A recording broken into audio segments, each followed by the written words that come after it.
a man that existed amongst the companions who used to, you'd see him talking normal and smiling or laughing, and then suddenly at occasions he would start to cry, and cry so much until he went unconscious. The companions told the Prophet ﷺ about this man to try and read on him for healing. So the Prophet ﷺ called this man and wanted to help him. He took him aside and said, what happens to you, my brother? The man said to him, Ya Rasulullah, I was never going to tell anyone this, but now that you've asked me, I must tell you. Before I embraced Islam, I used to have a daughter.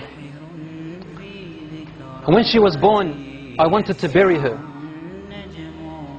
because the cultural ideology came into my mind. And I started to think that when she grows older, she will bring shame to my family. But I stopped myself. My heart for my daughter was overpowering. Years and years went by as I watched her grow. And then one day, when she reached close to a blossoming age, she was about to become a lady, he said, I began to have nightmares and desperation and distress. The pain of my culturalism came into me, thinking of the shame that my daughter is going to bring with me if she walked off with another fellow and brought shame to all my ancestors. Day by day, I wanted to do something, but then my heart, my love stopped me. Until one day, he said, I could not handle it anymore, Ya Rasulullah. I said to her mother, dress her up with neat clothes and comb her hair nicely and decorate her face and tell her your father today is taking you out to a party, a celebration, so that she can play with the other friends of hers. The mother knew that the father was up to a plot and a plan. So she dressed her daughter up. She combed her hair while she was crying. The mother was crying.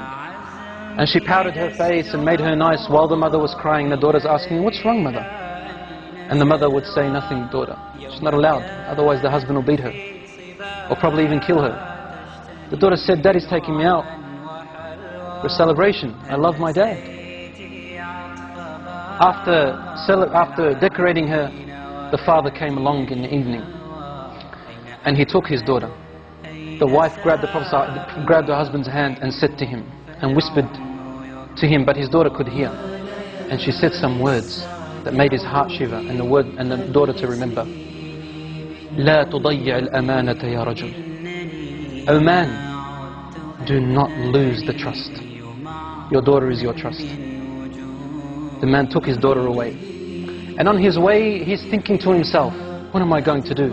And the daughter is playing around her father, thinking that her father loves her. He said, I approached a very deep well which was steep and deep and had rocks, sharp rocks at the bottom. He said, suddenly the pains and agonies of my culturalism came and burnt me. And I began to think, should I throw her? Should I not throw her? So I would come close, then my heart would not let me. Suddenly the culturalism would come in. He said, I wrestled and wrestled. Suddenly, when I came close to the well, I grabbed my daughter and I threw her into the well. And my daughter howled with her open, horrific eyes, looking at me and saying to me, Daddy, لا تضيع الأمانة. Oh, Dad, don't lose the trust. Don't lose the trust, Daddy. And the man then threw her into the well. He said, Ya Rasulullah. She kept falling, saying, لا تضيع الأمانة يا أبي. لا تضيع الأمانة, until her tiny voice went away. I couldn't hear her anymore and she died, Ya Rasulullah. The Prophet ﷺ looked up at him and his beard was soaked with tears. And the Prophet ﷺ's beard was soaked with tears, and he said to him, if Allah subhanahu wa ta'ala was to allow me to punish anyone for the killing and murder of anyone before Islam, I would have started with you.